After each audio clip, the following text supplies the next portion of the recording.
तर नमस्कार मित्रांनो, मी आकाश जाधव आजच्या पहिल्या ब्लॉगमध्ये तुमचं स्वागत करतो। तर मी आज चाललो आहे श्री संत भिकाराम महाराज यांच्या जन्मोत्सव सोहळा आष्टावडाला येथे। जाताच सगळ्यात आधी आपण भिकाजी महाराज यांचे दर्शन घेतले।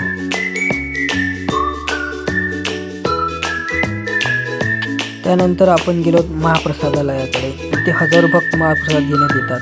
तर तुम्ही बघू शकता खूप सारे भक्त महाप्रसादाचा लाभ घेत आहेत।